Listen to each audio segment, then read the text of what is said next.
राधे राधे राधे राधे राधे राधे राधे राधे।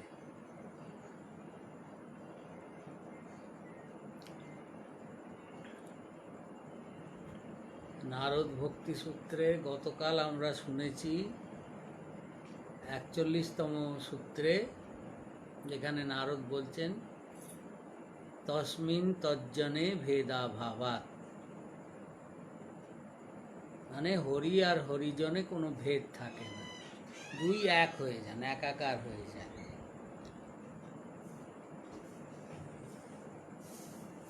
তো এবার 42তম সূত্রে নারদ বললেন যে এই কথা জেনে হরি হরিজন এক জানার পর আর দেরি করো না। হ্যাঁ, জগজ্জীবকে উদ্দেশ্য করে দেবর্ষি নারদ বলছেন কি না, তদেব সাধ্যতাম তদেব সাধ্যতাম, আর দেরি করো না, সাধনায় লেগে পড়ো, সাধনায় লেগে পড়ো, তদেব সাধ্যতাম।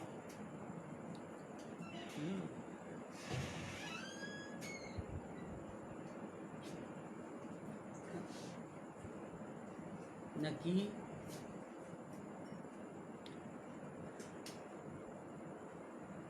न मन से हरि को गुरु को सुमिरो, रसना से सदा गुण गाइए जू, क्षण भंगुर जीवन जानी मना, जनि क्षण हूँ व्यर्थ गमाइए जू।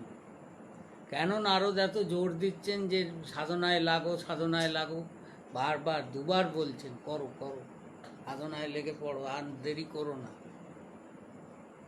কি করতে বলছেন না, ব্রজের রসিক আচার্য বলছেন যে মন সে হরি কো গুরু কো সুমিরো, যে মনের দ্বারা হরি আর গুরু অভিন্ন জেনে সেই চিন্তন করতে থাক। মন সে হরি কো গুরু কো সুমিরো, রসনা সে সদা গুণ গাইয়ে জু। আর এই রসনায় যদি কথাই বলতে হয় তো হরি আর গুরু এই দুইয়ের গুণগান করে। হ্যাঁ, রসনা সে সদা গুণ গাইয়ে জু, ক্ষণ ভঙ্গুর জীবন জানি মানা। কেন নারদ এত জোর দিচ্ছেন তার মূল কারণ এইখানে। বলে এই যে জীবনের কি ভরসা আছে, যেমনি আমাদের দেশে লোকে বলে থাকে, হ্যাঁ অল্প বয়সী ছেলেপিলে যদি কেউ ভগবানের দিকে যায় মানে বাড়িতে হাহাকার পড়ে যায়, সর্বত্র একটা হাহাকার, বাড়িতে রাস্তাঘাটে সর্বত্র হাহাকার পড়ে যায় যে কি সর্বনাশ হয়ে গেল। হ্যাঁ, তখন কত জ্ঞান বৃদ্ধরা এসে যান, হিতচিন্তকরা এসে যান, তারা এসে উপদেশ করতে থাকেন, যারে এই কি বয়স, এখন ভগবানের নাম করার বয়স, এখন কোথায় বেশ সংসারের ফুর্তি করবে, মজা নেবে সংসারে, তা নয়, এখন থেকে রাধে রাধে, আরে রাম রাম রাম, কি সর্বনাশ হয়ে গেল। তো এই প্রসঙ্গে বলা যেতে পারে একজন মহাপুরুষ ছিলেন যোগানন্দ পরমহংস, মহাযোগী হয়েছিলেন শ্যামাচরণ লাহিড়ীর পরম্পরায়। তা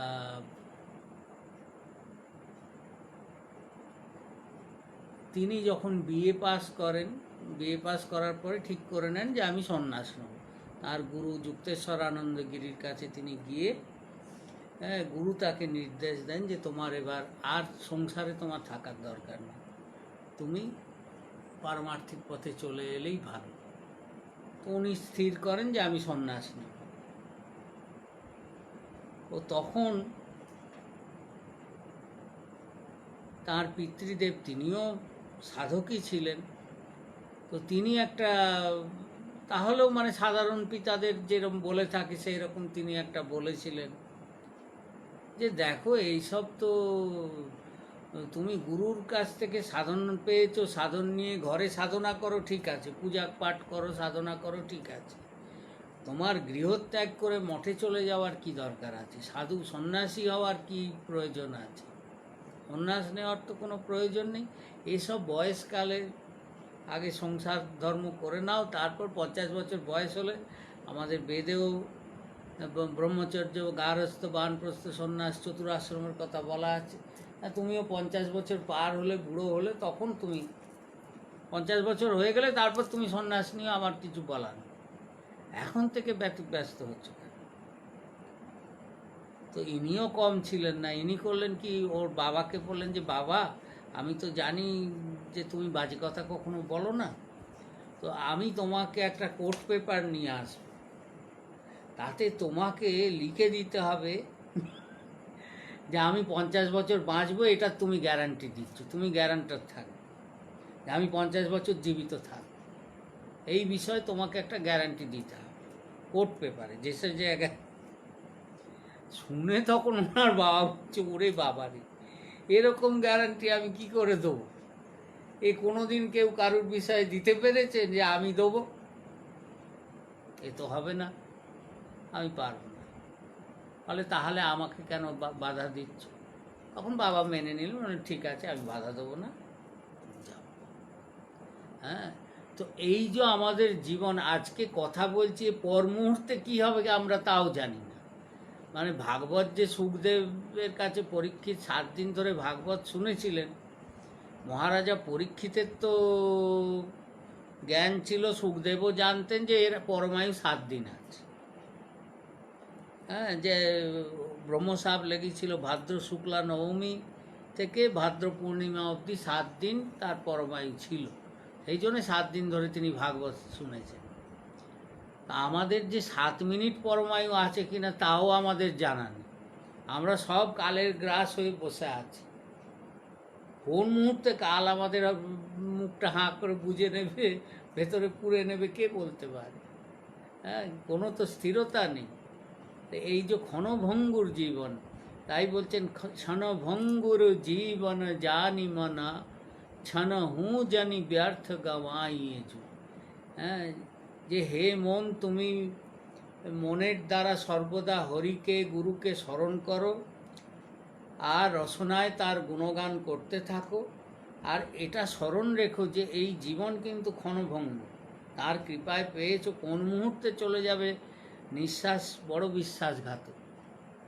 হ্যাঁ, তার উপর বিশ্বাস করে বসে থাকো না যে আমি 100 বছর অবধি আবার এই হাওয়াটা থাকবে। কখন এই বেইমানি করে ছেড়ে বেরিয়ে যাবে, তখন কি হবে? ভরসা করো না। ক্ষণভঙ্গুর জীবন জানি মানা। এই ক্ষণভঙ্গুর জীবন প্রতিনিয়ত দেখছো, দেখেও তোমার কোনো চেতনা হচ্ছে না, কিন্তু এখনো সময় আছে, সদ্গুরু সঙ্গ পেয়েছ, সাবধান হও। ক্ষণ হু জানি ব্যর্থ গওয়াইয়েছু। এক মুহূর্ত ব্যর্থ একে নষ্ট হতে দিও না। হ্যাঁ, প্রতিটি মুহূর্তকে সার্থক করে তোলো হরি আর গুরুর স্মরণের মাধ্যমে।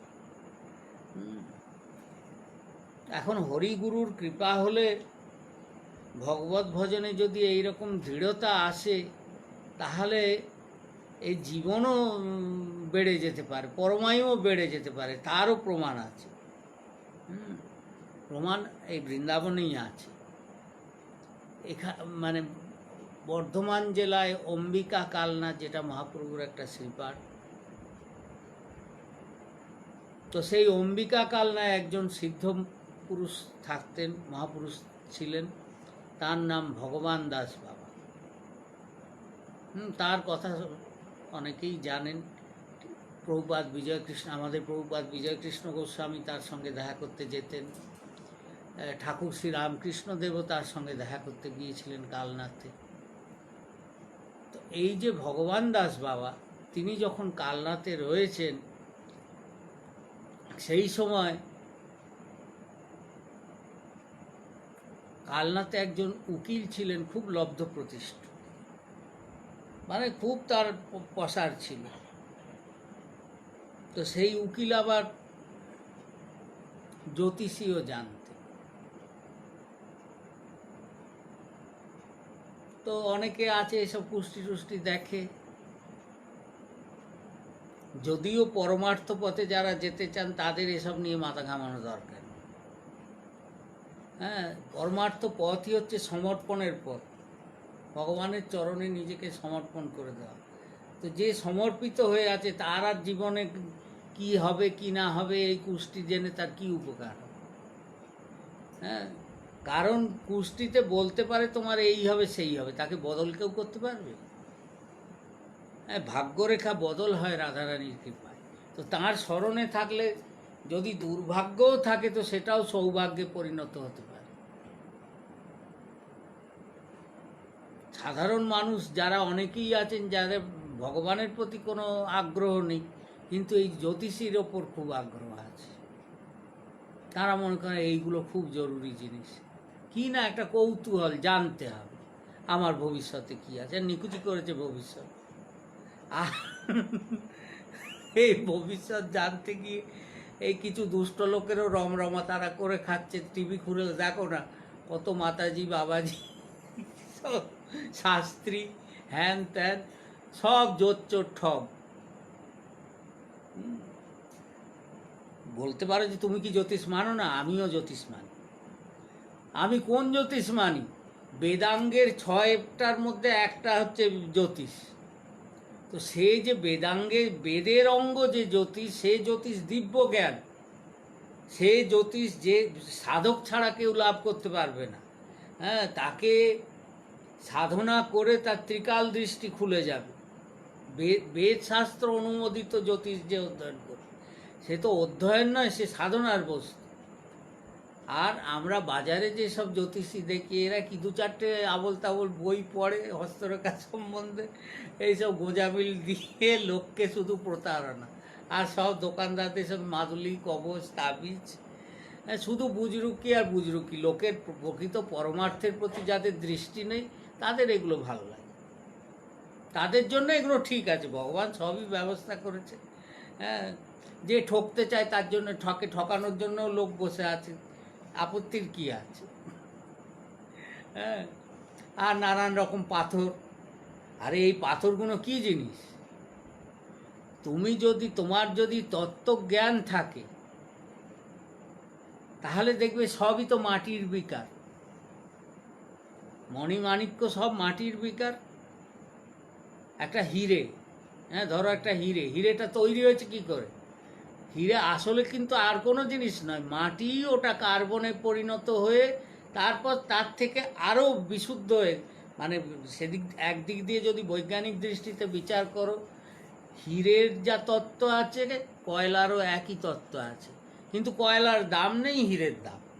কেননা ওই কয়লাই রূপান্তরিত হয় হিরেতে, মাটি থেকে কয়লা, কয়লা থেকে হিরে। হ্যাঁ, তো মাটিরই বিকার সব। তো এই রত্ন পড়লে মানুষের ভাগ্য বদলে যাবে। হ্যাঁ, রত্ন পড়লে দেখতে সুন্দর লাগবে, এতে ঠিক কথাই। হ্যাঁ, দামি দামি জিনিস, হ্যাঁ যেটা দুর্লভ মানেই দামি, যেটা পাওয়া যায় না, সহজলভ্য নয় মানে দামি। আগেকার দিনে রাজা মহারাজারা পরতো, এখন সাধারণও পরতে পারছে। আর সেই সুযোগে কিছু জ্যোতিষীদেরও পকেট ভরছে, তারা বলছে অমুক পাথর পড়ো, তমুক পাথর পড়ো, তোমার ভাগ্য বদল হবে, কাঁচা কালা হবে। হ্যাঁ, আবার কতজনে দেখছি পঞ্জিকা খুললে দেখা যায় বশীকরণ গ্যারান্টি দিয়ে করে দিচ্ছে। হ্যাঁ, মানে কীরকম বুজরুকি সমাজে চলছে, অথচ কেউ এদের বিরুদ্ধে বলার নেই। এদেরকে হয় পাগলখানা নয় জেলখানায় বন্দি করা উচিত। যারা এরম বলছে আর যারা এই শুনছে, দুই তরফকেই, এই দুইয়ের একটাতে এদেরকে রাখা দরকার, সুস্থ সমাজে এদের রাখা দরকার। লোকের এটুকু সাধারণ জ্ঞান নেই যে ভাগ্য লোকের জন্ম থেকে নিয়ন্ত্রিত হয়ে এসেছে, এটা কে বদল করবে? হ্যাঁ, যিনি সৃষ্টিকর্তা তিনি ইচ্ছা করলে বদল করতে পারেন, তা নইলে এসবের দ্বারা কি বদল হবে? তো মানুষের পরমার্থিক দৃষ্টি খোলে না। হ্যাঁ, তো সদ্গুরু কৃপায় বদল হতে পারে। তো আমি বললাম না যে কালনায় যে উকিল ছিলেন তার এইসব জ্যোতিষের আগ্রহ ছিল। তো যাই হোক, তিনি অনেক পুষ্টি করে, তার ধারণা ছিল যে তিনি সব করেন। তো পুষ্টি করে তিনি দেখলেন যে তার পরমায়ু হচ্ছে 50 বছর। 50 বছর। এর আগে আমরা যে যোগানন্দের কথা বলছিলাম, যোগানন্দও কিন্তু বাবাকে যে বলেছিলেন যে আমাকে আপনি গ্যারান্টি দিন আমি 50 বছর বাঁচব, বাবা তো গ্যারান্টি দেননি, কিন্তু এই যোগানন্দেরও 49 বছরে দেহান্ত হয়ে গেছে, তিনিও 50 বছর বাঁচেননি। আর কালনায় যে উকিল ছিলেন, তো তার মনে হলো যে আমার পরমায়ু 50 বছর আছে আমার এই পুষ্টি অনুযায়ী। তো এই রকম বিচার করে ভাবলেন যে যখন সারা জীবন তো আমার এইসব কাজে কেটে গেল, মানে 49 বছর অবধি আমার সংসারের কাজে কাটলো। তো 49 বছর যখন বয়স হলো, তখন তিনি করলেন কি, কালনাতেই থাকতেন, জানতেন এখানে মহাপুরুষ আছেন, হ্যাঁ, এবং এটাও তার মন থেকে এটা হয়তো জেগেছিল যে তস্মিন তজ্জনে ভেদা ভাবাত, যে ভগবানের সঙ্গে মহাপুরুষের ভেদ থাকে না। তাই তিনি ভগবান দাস বাবাজির চরণে গিয়ে পড়লেন, চরণাশ্রয় করলেন, বললেন বাবা আপনি আমাকে শিষ্যরূপে গ্রহণ করুন এবং আমাকে ত্যাগী বেশ দিয়ে দিন, সন্ন্যাস দিন। তো ভগবান দাস বাবাজি বললেন সে কি ব্যাপার, তুমি দীক্ষা নিয়েই বলছো সঙ্গে সঙ্গে ত্যাগীর বেশ ধারণ করবে, বাবাজি হয়ে যাবে কি জন্যে? বলে দেখুন আমি জ্যোতিষশাস্ত্র জানি, আমার অনুভব আছে, তা আমি দেখেছি যে হিসাব করে দেখেছি যে আমার এই 1 বছর পরমায়ু আছে, আমার পরমায়ু মাত্র 1 বছর। তো আমার 49-এ পা দিয়েছি, 50-এ আমার দেহান্ত হবে। তো আমি চাই যে এই যে 1টা বছর আছে আমার পরমায়ু, এই 1টা বছর আর আমি সংসারের দিকে তাকাবো। তাহলে তাই তো আপনার চরণাশ্রয় গ্রহণ করুন, আপনি আমাকে কৃপা করে মায়ামুক্ত মোহমুক্ত করে আমাকে ত্যাগীর বেশ দিয়ে আজ্ঞা দিন, আমি বৃন্দাবন চলে যাব। বৃন্দাবনে গিয়ে 1টা বছর আমি রাধারানীর চরণাশ্রয় করে রাধারানীর ভজন করে জীবন কাটিয়ে দিই। তো ভগবান দাস বাবা যখন এই কথা শুনলেন, শুনে তিনি নেচে উঠলেন আনন্দে, বলেন বাবা তুমি বলছো কি, হ্যাঁ এই যে মনুষ্য জীবন যে দুর্লভ এটা তোমার বোধে জেগেছে, এবং তুমি বলছো যে ত্যাগীর বেশ ধারণ করে তুমি বৃন্দাবনে গিয়ে রাধারানীর ভজন করবে, তোমার রাধারানীর চরণাশ্রয় করার জন্য, রাধারানীর ভজন করবার জন্য তোমার এত আগ্রহ, তো ঠিক আছে আমি তোমায় আশীর্বাদ করছি। দেখো মহাপুরুষ আশীর্বাদ দেন না, কিন্তু তাও মহাপুরুষ হয়ে তিনি আশীর্বাদ করলেন কি জন্যে? বলেন আমার প্রাণটা জুড়িয়ে গেছে যে তুমি রাধারানীর ভজন করবে এই শুনে, আমি তোমাকে আশীর্বাদ করছি, তোমার পরমায়ু 50 বছর আছে, আরও 50 বছর আমি বাড়িয়ে দিচ্ছি, আরও 50 বছর ধরে তুমি বৃন্দাবনে রাধারানীর ভজন করো, আমার শক্তিতে তুমি করতে পারো। তোমার পরমায়ু যদি শেষ হয়ে যায় তারপরেও আমি 50 বছর বাড়িয়ে দিলাম, আরও 50 বছর ধরে তুমি রাধারানীর সেবা করবে, রাধারানীর ভজন করবে বলে তখন ভগবান দাস বাবাজি তাকে ত্যাগীর বেশ দিয়ে বৃন্দাবনে পাঠিয়ে দেন। তিনি বৃন্দাবনে এসে কোথায় ছিলেন? এইখানে, হ্যাঁ আমাদের কাছেই, এইখানে পুরানি কালীদহে। এই কালীদহে তিনি কঠোর ভজন করেছেন এবং ভজন করে তিনি সিদ্ধ মহাত্মা রূপে গোটা বৃন্দাবনে তার খ্যাতি হয়েছিল, সবাই জানতো যে পরম সিদ্ধ পুরুষ, এবং তার নাম প্রসিদ্ধ হয় কি না জগদীশ বাবা। হ্যাঁ এই যে বৃন্দাবনে সিদ্ধ কালীদহে যে সিদ্ধ জগদীশ বাবার আশ্রম, তো এই জগদীশ বাবার ইতিহাস হচ্ছে এই, জগদীশ বাবা কালনার লোক, এবং ভগবান দাস বাবাজির কৃপাতে এবং গুরু যা কথা বলেছিলেন পুরো 100 বছর, আরও 50 বছর বৃন্দাবনে ভজন করে 100 বছর পরমায়ু পূর্ণ করে বৃন্দাবনে তার লীলা দেহ সমাপ্তি হয়, এবং এইখানেই তার সমাধি আছে। হ্যাঁ এই পুরানি কালীদয় সিদ্ধ জগদীশ বাবা আশ্রম। তো তাই দেবর্ষি নারদ বললেন যে দেখো যদি ভাগ্যক্রমে সৎসঙ্গ লাভ হয়, হ্যাঁ সদ্গুরু সঙ্গ তুমি পাও, গুরু কৃপা পাও, তো সেটার অপব্যবহার করো না, সেটা নষ্ট হতে দিও না, হ্যাঁ বা সেই কৃপার ধারাকে বয়ে যেতে দিও না, ধারণ করো, ধারণ করে কিছু কাজ করো। অর্থাৎ গুরুদের কি দায়িত্ব আছে? গুরুরা তো শিষ্যকে লক্ষ্য করেন, তারা দ্রষ্টা হয়ে থাকেন যে কার মনোবৃত্তি কি আর কে কি করছে সব তারা লক্ষ্য রাখেন। কিন্তু যে গুরুর আশ্রয় নেবে তাকে তো বুঝে চলতে হবে, যে তাকে তো এটা বুঝতে হবে যে গুরুর দৃষ্টি আমার প্রতি সর্বক্ষণ আছে, আমি কি করছি না করছি, আমার মনে কি বিচার চলছে সেটাও গুরুর কাছে সবসময় পৌঁছাচ্ছে। হ্যাঁ, তো এই বোধটা যদি থাকে তাহলেই মানুষ সাবধান হয়। যে আমি জগতের লোককে ধোঁকা দিতে পারলেও গুরু গোবিন্দকে দেওয়া যাবে না। হ্যাঁ, অনেকেই দেখি তো আমাদের এখানেও সব বাবার কাছে জানিও না কথাটা, চুপি চুপি তোমাকেই বিশ্বাস করে বলছি। এরকম তো চলতেই থাকে, আমি তো দেখি। খুব ভালো কথা। বাবাকে জানিও না বলার অর্থ কি? যে তুমি জানছো যে গুরু গোবিন্দ সব অন্ধকারে রয়েছে আর তুমি তাদের চেয়ে বড় চালাক, তো অতি চালাকি যদি করতে যাবে তো গলায় দড়ি পড়বেই পড়বে, তোমাকে গুরুও তখন বাঁচাতে যাবে না তোমার গলা দড়ি থেকে। হ্যাঁ, তো সেই জন্য নারদ বললেন যে গুরু কৃপা অনুভব করার চেষ্টা করো এবং সেটাকে কাজে লাগাও, কাজে লাগিয়ে সার্থক করো। গুরু সঙ্গের মহিমা কি সেটা বোঝার চেষ্টা করো, তার শিক্ষা নিজের জীবনে তাকে প্রয়োগ করে গুরুর মাধ্যমে ইষ্টকে অনুভব কর। হ্যাঁ, এই জীবন পেয়েছো, হ্যাঁ, জগতে এসেছো জগন্নাথকে জানবার জন্যে, আর কিছু জানবার জন্যে না, আর কাউকে জানবার জন্যে না। তো সেই জগন্নাথকে অনুভব করার চেষ্টা করো, তবেই লাভ হবে। তাই নারদ কাতর মিনতি জানিয়েছেন ভক্তদের প্রতি যে তদেব সাধ্যতাম, তদেব সাধ্যতাম। হ্যাঁ, হে জীব সকল, তোমরা এই ভক্তির সাধনা করো, সাধনা করো। হ্যাঁ, কিন্তু সাধনা করতে গিয়ে বলে সাধনা তো এমনি সহজে হবে না, অনেক বাধা আসবে। তার মধ্যে প্রধান বাধা কি তাও নারদ আলোচনা করে দিয়েছে, যে তোমরা সাধনা করতে গিয়েও পেরে উঠছো না কেন জানো? সাধন মার্গে অনেক বাধা আছে, ভক্তি মার্গে অনেক বাধা আছে।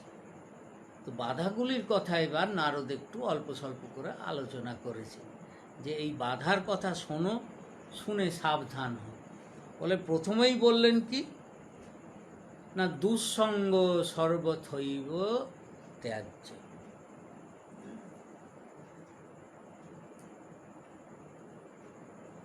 এটা হলো কত নম্বর শ্লোক? 43। হ্যাঁ, 43 শ্লোক হলো যে দুঃসঙ্গ সর্বথৈব সর্বথাইব সর্বথৈব ত্যাজ্য। তুমি যদি সৎসঙ্গ করো তাহলে তোমার সঙ্গে একটা শর্ত লেগে যাচ্ছে, যে সৎসঙ্গের লাভ, গুরু সঙ্গের লাভ যদি তুমি করতে চাও, তো তাহলে তোমাকে একটা জিনিসে, যেটা সবচেয়ে গুরুত্বপূর্ণ বিষয়, সেইটার প্রতি তোমাকে ধ্যান দিতে হবে। সেইটার প্রতি যদি ধ্যান না দাও তাহলে হাজারো সৎসঙ্গ করলেও, গুরুর সঙ্গে বসে থাকলেও কোনো লাভ। সেটা হলো কি না, দুঃসঙ্গ, কুসঙ্গ। অর্থাৎ এখানে জানতে হবে যে কুসঙ্গটা কি জিনিস, কুসঙ্গের স্বরূপটা কি জানতে হবে। এখন যদি এক কথায়, এমনি তো কুসঙ্গেরও অনন্ত স্বরূপ আছে, যেমনি সৎসঙ্গ হরি অনন্ত, হরি কথা অনন্তা। হ্যাঁ, ভগবানেরও কথারও অনন্ত স্বরূপ রয়েছে, তেমনি কুসঙ্গ দুঃসঙ্গেরও অনন্ত স্বরূপ আছে। মায়ার প্রকাশ না, হ্যাঁ, তো মায়ারও অনন্ত স্বরূপ আছে।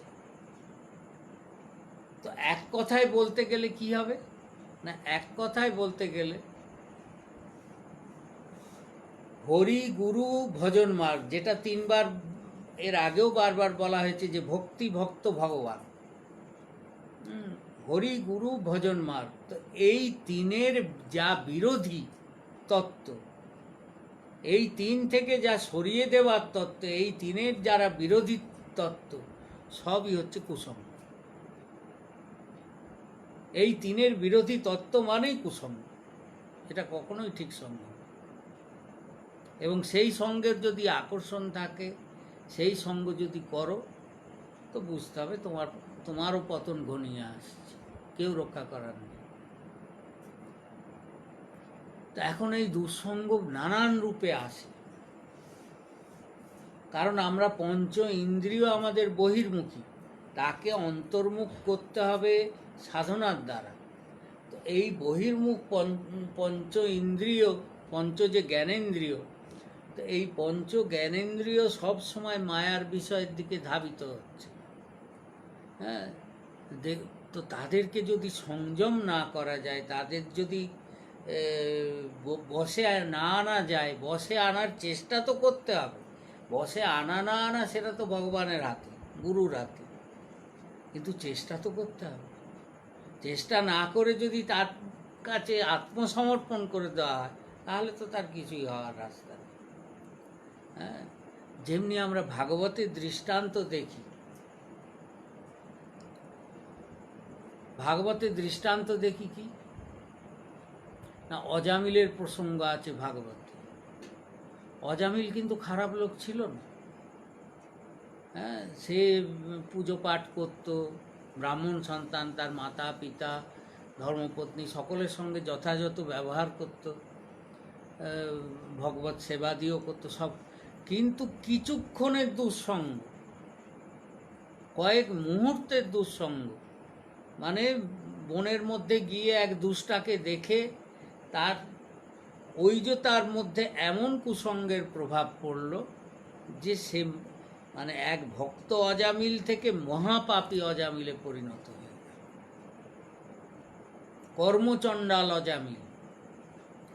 তো অজামিলকে অজামিলের এই যে পরিণতি হলো, তার মূল কারণ হচ্ছে কুসঙ্গ, এক মুহূর্তের কুসঙ্গ।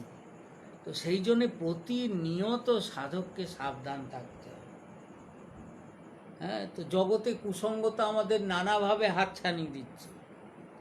হ্যাঁ, আমাদের মনকে আকর্ষণ করছে বাইরের দিকে। হ্যাঁ, আবার কুসঙ্গ যে সবসময় কুসঙ্গের রূপে আসে তা নয়, অনেক সময় সৎসঙ্গের রূপেও আসে, ভক্তের রূপেও কুসঙ্গ আসে।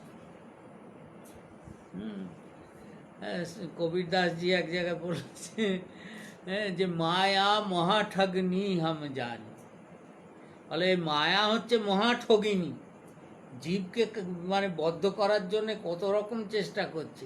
হ্যাঁ, নির্গুণ ফাঁস লে কর ডোলে বলে মধুরী বাণী। হ্যাঁ, কি মিষ্টি মিষ্টি কথা বলে গলায় দড়িটি পরিয়ে দেবে। হ্যাঁ, এমনভাবে আকর্ষণ করবে, মিষ্টি মিষ্টি কথা বলে, মধুরী বাণী, অথচ জীবকে পতন করিয়ে দেবে। তো কুসঙ্গ নানানভাবে আসে, কখনো ভক্ত সঙ্গর রূপ ধরে, নানান রূপ ধরে। আর এসব কথা বললে তো লোকের মনে খারাপ লাগবে। হ্যাঁ, যে বর্তমান যুগে কুসঙ্গ যদি পেতে হয়, আগে তো কুসঙ্গ বাইরে থেকে আসতো, এখন আর কুসঙ্গের জন্য কারো বাইরে যাওয়ার দরকার, ঘরের মধ্যেই সঙ্গেই রয়েছে। হ্যাঁ, সব সময়ের জন্যই কুসঙ্গ রয়েছে, এক টিভি, দুই মোবাইল, এর চেয়ে বড় কুসঙ্গ আর হতে পারে না। জীবকে অধঃপাতে যে নিয়ে যাচ্ছে, অন্তত পরমার্থিক পথে যারা যাবে তাদের যদি এই দুটোর যদি ত্যাগ না করতে পারে, পরমার্থর পথটা সবসময় বন্ধ থাকে। কারণ এগুলো দিয়ে বলতে পারে, লোকে বলবে হ্যাঁ এতে ভালো জিনিসও তো হয়, ভালো কাজও তো হয়, ভালো জিনিস দেখতে পাচ্ছি, ভালো কথা শুনতে পাচ্ছি, কত সৎসঙ্গ শুনছি, এই করছি সে। নিজের মনকে জিজ্ঞাসা করো, লোককে ঠকাচ্ছ না তো? তুমি কি সর্বক্ষণই বসে সৎসঙ্গ দেখছো, না তাতে কত খারাপ জিনিস আছে সেগুলোও ভালো করে চেকে চেকে আস্বাদন করছো? হ্যাঁ, সেইটা নিজের মনকে আগে জিজ্ঞাসা করো, করে সাবধান। লোকে এরকম বলে থাকে, কিন্তু আর এই যে এত জঘন্য জিনিস মোবাইল, মানে এই যে ভগবানের কি অভিশাপ জীবের প্রতি আমি বলতে পারি। হ্যাঁ, এ তো বলবো ভগবানের অভিশাপ। ধরো আজ থেকে 30 বছর আগে আমরা যখন ছোট ছিলাম, তো আমাদের সময় না মোবাইল ছিল, না ফোন ছিল, কিছুই ছিল না। আমরা কি বেঁচে থাকিনি? মরে তো যাইনি। আমাদেরও জীবনে হাসি, খেলা, আনন্দ সবই ছিল, কি না ছিল। কিন্তু বর্তমান প্রজন্ম যে কিভাবে ধ্বংসের পথে নিয়ে যাচ্ছে বর্তমান প্রজন্মকে এই মোবাইল, তার মাহাত্ম্য বোধহয় বললেও শেষ হবে না, সেও অনন্ত মাহাত্ম্য। হ্যাঁ, যারা ব্যবহার করে তারা, যে আমি তো ব্যবহার করি না, আমি কি করে এত বিশদে বলতে পারবো। যারা ব্যবহার করে তারা বলতে পারবে, তারা বুঝবে। হ্যাঁ, আমাদের সাধন মার্গে সাধন মহাপুরুষরা বলছেন কি, মনকে একাগ্র করো, স্থির করো। আর আমাদের মুখ পড়া সাধকের ভান দেখাচ্ছে যারা, তারা হাতে সর্বক্ষণ টিপ টিপ করে টিপে যাচ্ছে, অর্থাৎ মন সদা চঞ্চল রয়েছে একটা চঞ্চল বস্তুর প্রতি। তো সে কি করে মন স্থির করবে? আরে কিছু না হোক, কোনো কাজ নেই, কমন কিছু না হোক, একটু যে মালা জপ করবে সে সময় নেই, হাতে মোবাইল টিপছে। কেননা ওইটা টিপে মেসেজ এলো কিনা, খবর এলো কিনা দেখি। তো এর থেকে কখনো আশা করা যেতে পারে যে মনকে একাগ্র করবে আর ভগবানের দিকে যাবে? অসম্ভব। হ্যাঁ, স্পষ্ট কথা বললে লোকের খারাপ শুনতে লাগবে, কিন্তু এর চেয়ে সত্য কথা আর নেই। হ্যাঁ, তো তাই দেবর্ষি নারদ বারবার বলেছেন যে দুঃসঙ্গ সর্বতৈব ত্যায্য। এই দুঃসঙ্গ যদি কেউ করবে আর মনে করবে আমি ভক্তিপথে আছি, ভক্তি লাভ করব, পরমার্থ পাবো, মূর্খের স্বর্গে বাস করছে, কোনো দিন হবে না, কিচ্ছু হবে না। ও যতই করো ওই ঘুরে ফিরে সেই মায়ার গর্তেই পড়বে। মায়ার অতিক্রম করে সেই ভগবত ধামের রাস্তা তুমি পাবে না। তো সাধুকে সাবধান হতে হবে। তো কুসঙ্গ হচ্ছে সাংঘাতিক বিপজ্জনক জিনিস। মানে একটা খুব বড় পাত্র, একবারে হয়তো সোনার পাত্র, কিন্তু যদি একটা ছোট্ট ছিদ্র থাকে, তো তার মধ্যে যত দুধই ঢালুন না কেন সব বেরিয়ে যাবে, ওই ছিদ্র দিয়েই আস্তে আস্তে বেরিয়ে যাবে। তো কেউ যদি প্রচুর সৎসঙ্গ করে, সারাদিন সৎসঙ্গ করে, আর কিছুক্ষণের জন্যও দিনে কুসঙ্গ করে, হ্যাঁ, এই বহির্মুখতার সঙ্গ করে, তো বুঝতে হবে ওইখান দিয়েই তার সব পারমার্থিক লাভগুলো বেরিয়ে যাবে, কিচ্ছু তার লাভ আর হবে না। তাই সাধু সাবধান। আর শ্রীমদ্ ভাগবতেও বলেছে যে মানুষ যখন কুসঙ্গে পড়ে তখন তার হয় কি, সত্য, শৌচ, হ্রি, যশ, শ্রী, বুদ্ধি, যা যা ভালো জিনিস আছে, লজ্জা, শরম, সব এক এক করে চলে যায়। হ্যাঁ, কুসঙ্গ পড়লে মানুষের তখন আর নিজস্ব চেতনা কিছু থাকবে না, লাজ লজ্জা বললেও কিছু থাকবে না, সব এক এক করে হাত নেড়ে চলে যাবে তার কাছ থেকে। হ্যাঁ, তো তাই কুসঙ্গ থেকে সাবধান হতে হবে। এর পরবর্তী শ্লোকে 44তম শ্লোকে দেবর্ষি নারদ বললেন কি, আরও এটা বিশদভাবে বললেন যে কুসঙ্গের মাহাত্ম্য কী। হ্যাঁ, দেখিয়ে দিয়েছেন কুসঙ্গের মাহাত্ম্য প্রসঙ্গে, আরো বিশদভাবে বললেন কি না, কাম, ক্রোধ, মোহ, স্মৃতি ভ্রংশ, বুদ্ধিনাশ, সর্বনাশ কারণোত্তাৎ। এটা 44তম সূত্রে দেবর্ষি নারদ বললেন যে কাম, ক্রোধ, মোহ, স্মৃতিভ্রংশ, বুদ্ধিনাশ কারণোত্তাৎ, এই কুসঙ্গ থেকে এই জিনিসগুলো এক এক করে আসবে। এটা তো দেবর্ষি নারদ বলেছেন, এটা ভগবান শ্রীকৃষ্ণ গীতাতে আরও সুন্দরভাবে ঠিক এক কথা, একদম হুবহু এই শ্লোকের প্রতিচ্ছবি ভগবদ গীতাতে ভগবানও বলেছেন। ভগবান বলেছেন কি না, ধ্যায়ত বিষয়ান পুংস। প্রথমে আমরা জীবরা আমরা মনে মনে বিষয় ভোগের চিন্তা করি, হ্যাঁ, বিষয়কে, জাগতিক বিষয়কে উপভোগ করার চিন্তা করি। হ্যাঁ, ধ্যায়ত বিষয়ান পুংস। আর যেই মনে বিষয় ভোগের ইচ্ছা জাগে তখন হয় কি, সঙ্গস্তে সুপজায়তে, সাথে সাথে তার সঙ্গ জুটে যায়, সেই রকম সঙ্গী তার জুটে যায়। আর সঙ্গাত সঞ্জায়ত কামহ, আর সেই কুসঙ্গ করার ফলে হয় কি, মনে কামনার উৎপত্তি হয়।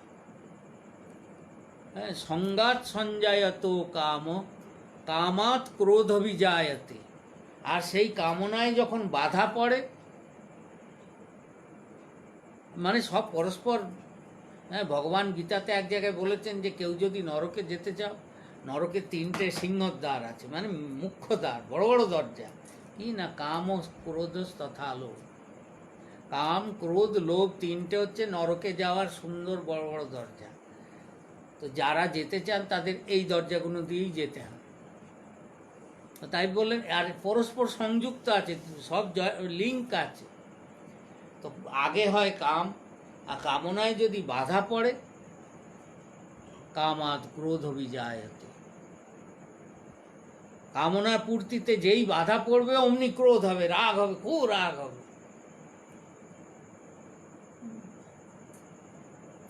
ক্রোধাৎ কামাৎ সঞ্জাত ধ্যায়ত বিষান পুংস সংঘাত দেশ উপজায়তে, সংঘাত সঞ্জায়ত কাম কামাৎ ক্রোধ বিজায়তে। আর ক্রোধাৎ ভবতি সন্মোহ। আর যখন মানুষ রেগে যায় তার আর জ্ঞান বুদ্ধি কিছু কাজ করে না। সন্মোহ মানে, মোহ মানে কি, আকর্ষণ। আর সন্মোহ মানে বিশেষভাবে, এমনভাবে হয়ে যায়, সেভাবে আমাদের দেশেও দেখা যায় না, লোকে পাগল হয়ে যায় রেগে গিয়ে, যখন এমন অবস্থা হয়। চারিদিকেই তো আপনারা দেখছেন রাগের পরিণতি কি হচ্ছে। হ্যাঁ, রাগের পর আর কোনো মানে কামনায় তো তবু একটু সুখ পাওয়ার আশাও থাকে, কিন্তু ক্রোধ হচ্ছে এমনই জিনিস যে তাতে না আগেও কোনো সুখ আছে, না পরেও কোনো সুখ আছে। তো ক্রোধাৎ ভবতি সন্মোহ। লোকে বলে না যে জেলে যাই যাব, তবু মেরে মেরে জেলে যেতে হয়, তাও যাও। অর্থাৎ তার এটুকু বিচার বুদ্ধি থাকে না যে এর পরিণতি আমায় কি ভুগতে হবে। তাই ক্রোধাৎ ভবতি সন্মোহ, সন্মোহাৎ স্মৃতি বিভ্রম। আর সন্মোহ হলে হয় কি, স্মৃতি বিভ্রম, মানে আগে পিছু দেখবার মতন, চিন্তা করার মতো শক্তিও তার থাকে না। সন্মোহাৎ স্মৃতি বিভ্রম, স্মৃতি ভ্রংসাদ বুদ্ধি নাশ। আর স্মৃতি ভ্রংস হলেই বুদ্ধিটা যায়। এখানেও যেমনি বলা হলো যে পরপর ঠিক এই কটা ক্রমই নারদ বলেছে। স্মৃতি ভ্রংসাদ বুদ্ধি নাশ, বুদ্ধি নাশাদ প্রণশ্যতি। আর বুদ্ধি নাশ হওয়া মানে সে পতনের গর্তে একেবারে পুরোপুরি করে না। তো এই হচ্ছে কুসঙ্গের মধুময় ফল। হ্যাঁ, তো জগতে তো লোকে সৎসঙ্গ তো সুলভ নয়, বারবার বলেছেন দুর্লভ, অগম্য, অলভ্য। হ্যাঁ, কিন্তু কুসঙ্গ খুব সুলভ, কুসঙ্গ দুর্লভ নয়। কেউ যদি বিষয় ভোগ করতে চায় তাহলে এই কুসঙ্গ তার জন্য মালা হাতে নিয়ে দাঁড়িয়ে আছে চারিদিকে। কারণ জগৎটা তো মায়ার, মায়ার জগতে মায়ার অনুচর অনুচরীরা হাতে মালা নিয়ে দাঁড়িয়ে আছে স্বাগত জানাবে বলে, যে ওরে কে কুসঙ্গে যাবি, কুপথে যাবি, আয়। তারপর এমনি জগতেও দেখুন না, আপনি যদি কোথাও একটা 10তলা বাড়িতে গেলেন, 10তলা তো ছেড়ে দিলাম, 4তলা বাড়িতেই যদি কোথাও যান, তো 4তলা সিঁড়ি ভাঙে উঠতে গেলে বড় কষ্ট। ওরে বাবারে, কোমর ব্যথা হচ্ছে, 4তলা সিঁড়ি ভাঙবো। কিন্তু নামবো যদি মনে করি, তখন আর অত কষ্ট থাকে না, বেশ মসৃণভাবেই নামা যায়। হ্যাঁ, উঠতে যদি 4 ঘন্টা, উঠতে যদি মানে 1 ঘন্টা সময় লাগে, তো 10 মিনিটে নেমে আসা যায়। তো তেমনি মনকে উত্থিত করা, মনকে ঊর্ধ্বমুখী করা কঠিন, কিন্তু নিম্নমুখী করা তাতে কোনো পরিশ্রমের ব্যাপার না। কেউ যদি কুসঙ্গ পেতে চায়, কুসঙ্গ তার জন্যে অভ্যর্থনা করবার জন্য দাঁড়িয়ে আছে। সৎসঙ্গে কেউ অভ্যর্থনা করবে না, সৎসঙ্গে কেউ মালা নিয়ে দাঁড়িয়ে থাকে না যে সবাই তোমাকে সৎসঙ্গে নিয়ে যায়, সৎসঙ্গ দেবো। কিন্তু কুসঙ্গের জন্যে লোকে মালা নিয়ে দাঁড়িয়ে থাকে, যে খারাপ হবি, আয়, তোকে না না বাবু। তো তাই কুসঙ্গ সুলভ, কিন্তু সাবধান থাকতে হবে যে কুসঙ্গ লাভ করলে নিজের পরিপূর্ণ পতন, সর্বনাশ, মানে সর্বপ্রকার মঙ্গলের রাস্তা বিনষ্ট হয়ে যাবে। ক্ষণমাত্র কুসঙ্গ যদি জীবনে মেলে, এখন আমরা বলতে পারি বাইরে যারা কাজকর্ম করেন, অফিসে ব্যবসা চাকরি বাকরি এসব করে, তাদের তো সব সময় বহির্মুখ লোকেদেরই সঙ্গ করতে হয়, তারা আর ভালো লোক পাচ্ছে কোথায়? তো তাহলে তারা কি করবে? তাহলে করবে, কুসঙ্গ করবে মানে কি? মন থেকে করবে না, যতটুকু প্রয়োজন ততটুকু তাদের সঙ্গে কাজ সামলে নেবে, নিয়ে তারপর রাধেশ্যাম সীতারাম। সবার মধ্যেই তিনি আছেন, দুষ্টের মধ্যে যে তিনি নেই তা নয়, কিন্তু দুষ্টকে পরিহার করতে হবে, তাকে যেন মনে কখনো স্থান না দেওয়া হয়। তবে এই প্রসঙ্গে এই যে গীতায় 7টা অধঃপতনের স্তর দেখানো হয়েছে, নারদও অধঃপতনের স্তর দেখিয়েছেন। একবার রাধারানীর কৃপায়, এটা একটু ব্যক্তিগত কথা বলা হয়ে যাচ্ছে, যে রাধারানীর কৃপাতে এটা সৎসঙ্গের কি পরিণতি, তাতেও যে এই স্তরগুলো চলতে পারে, সেটা একবার প্রেরণায় জেগেছিল। যদিও সেটা বলা, সর্বজন সম্মুখে বলা সব সময় হয়তো উচিত হবে না, কিন্তু না বলেও পারা যাচ্ছে না, একটু আভাস দিয়ে রাখা হোক।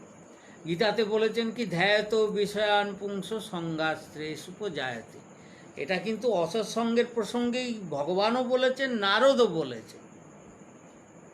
কিন্তু এটা যদি কোনো রসিক ভক্ত, প্রেমিক ভক্ত, তিনি যদি এটাকে উল্টোভাবে ধরেন, যে কেউ যদি মনে ভগবত বিষয় চিন্তা করে, ধ্যায়ত বিষয়ান পুংস, তাহলে সঙ্গস্তে সুপজায়তে, তাহলে তার সৎসঙ্গও জুটে যাবে।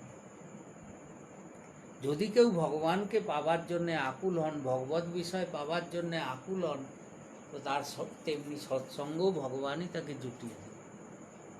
আর সঙ্গাত সঞ্জায়তে কামহ,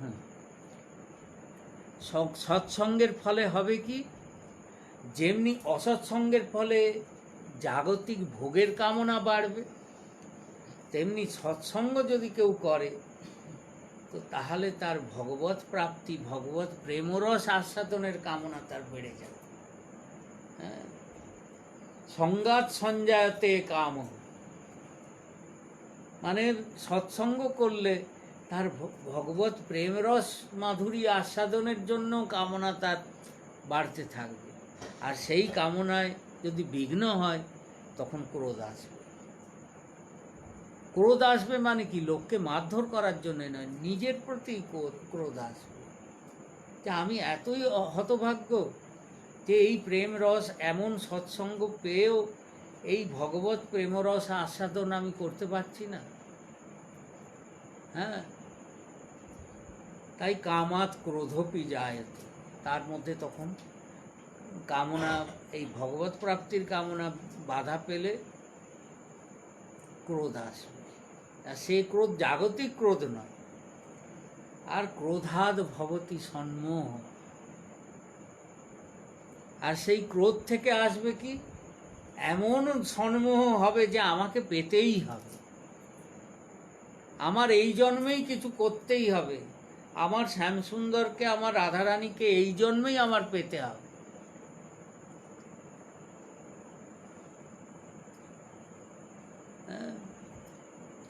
দেবর্ষি নারদ যে বারবার জোর দিচ্ছেন, তদেব সাধ্যতাম, তদেব সাধ্যতাম, মানে এখন সাধনা করো, সাধনা করো, তো সাধকের মনেও হবে যে আমাকে এই জন্মেই পেতে হবে। হ্যাঁ, সন্ত কবীরদাসজি বলেছেন কি, যে সাধকের লক্ষণ কি হবে, পরমার্থ পথে চলতে গেলে তার দৃষ্টিভঙ্গি কীরকম হবে না, জাগতিক লোকের দেখা যায় কি, বিশেষ করে যারা অলস লোক, দীর্ঘসূত্রী, এগুলো তমগুণের লক্ষণ বলা হয়েছে, তাদেরকে কোনো কাজ বললে সেটা যত ঝুলিয়ে রাখবে তত তার আনন্দ হবে। যে কাজটা যেটা আজকে করলে হয়ে যায়, সেটা 1 মাসে করলে ধরে টানবে, দীর্ঘসূত্রী।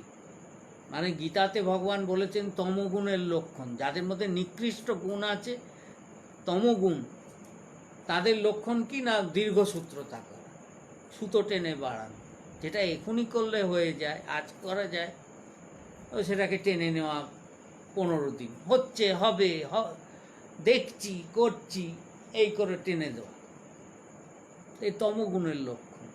এদের পরমার্থ পথে কিছু হওয়ার আশা থাকে না।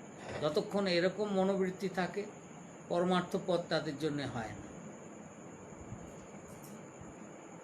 তাই সন্ত কবীরদাসজি বলেন কি কাল করে সো আজ কর। যেটা তুমি মনে করবে যে এটা কালকে করতে হবে সেটা আজই করো। পরমার্থ পথে যদি সৎসঙ্গ পেয়েছো, সাধুগুরুর সঙ্গ পেয়েছো, ভজন মার্গ পেয়েছো, আর দেরি করো না। কাল করে সো আজ কর। যেটা ভাবছো কাল করব সেটা আজই করো, আর যেটা ভাববে আজকে করব, আজ করে সো আব, আর যেটা ভাববে আজকে করব সেটা এখনই করো। কেন না কবীরদাসজি বলেন পল মে প্রলয় হয়ে যায়। নিমেষে তো প্রলয় হয়ে যেতে পারে, কখন এই নিঃশ্বাস চলে যাবে, হ্যাঁ, বহুরই করেঙ্গে কব, তখন আর বহুবিধ উপায় কি দেখাবে, মুহূর্তেই তো প্রলয় হয়ে যেতে পারে। তাই দীর্ঘসূত্রতা করো না, এখনই করো। তাই এখানে বলছেন কি ক্রোধাদ ভবতি সন্মোহ, এরকম দৃঢ়তা এসে যাবে আমাকে লাভ করতেই হবে। আর সন্মোহাৎ স্মৃতি বিভ্রম, হ্যাঁ, সেই সন্মোহের বশে হয়ে যাবে কি নিজের আর কোনো স্মৃতি থাকবে না, অগ্র পশ্চাৎ বিবেচনা আর থাকবে না। স্মৃতি ভংসাৎ বুদ্ধি নাশ, আর স্মৃতি ধ্বংস হলে হবে কি বুদ্ধিটি যাবে, বুদ্ধি নাশ হয়ে যাবে। আর বুদ্ধি নাশাৎ প্রণশ্যতি, সৎসঙ্গের ফলে যখন জাগতিক বুদ্ধি নাশ হয়ে যাবে তখন হবে কি প্রণশ্যতি, তার দ্বারা জগতের আর কোনো কাজ হবে না। তখন তার ভাবনা হবে কি ভগবানের প্রতি তার একটাই বিচার হবে, तुम मेरे थे मेरे हो मेरे रहोगे बहकून अब बहकाने से, যে হে গোবিন্দ তুমি আমার একমাত্র ছিলে, মেরে থে মেরে হো আমারই আছো, মেরে রহোগে আমার তুমি থাকবে চিরকাল, বহকুন আব বহকানে সে, এখন তুমিও যদি আমাকে নানাভাবে ভোলানোর চেষ্টা করো আমি কিন্তু আর ভুলব না, কারণ তুমি আমাকে বোঝাচ্ছ। কি বোঝাবে? जब समझ प्रेम में डूब गई, আমার বুদ্ধিটা বুদ্ধি নাশাত, হ্যাঁ, আমার বুদ্ধিটা প্রেম তোমার প্রেমের মধ্যে ডুবে গেছে। जब समझ प्रेम में डूब गई तब क्या होगा समझाने से, হ্যাঁ, আমার বুদ্ধিটাই তো তোমার প্রেমের মধ্যে ডুবে গেছে, এখন আর আমাকে বুঝিয়ে কি করবে? বোঝবার মতো কোনো বুদ্ধি আর আমার ক্রিয়া করবে না। হে প্রিয়তম আমাকে গ্রহণ করো। এটা কিন্তু নারদ ভক্তি সূত্র বা গীতার কোনোটারই শ্লোক অনুযায়ী কথা নয়, এটা একটা নিজেরই পাগলের হিসাবে একবার চিন্তনে এটা এসেছিল যে সকলেই তো দেবর্ষি নারদ ভগবান সকলেই তো অসৎসঙ্গ নিয়েই বলে গেছেন যে অসৎসঙ্গের এই 7টা অধঃপাতের ক্রম। তো এটা যদি কে ঘুরিয়ে সৎসঙ্গের দিকে নেওয়া যায় তাহলে কীরকম হতে পারে, এরকম একটা বিচার রাধারানী মনের মধ্যে করিয়ে দিয়েছিলেন, সেটা আভাসে এখানে প্রকাশ হলো। বাদ বাকি আগামীকাল। রাধে রাধে রাধে রাধে রাধে রাধে। শ্রী রাধারানী।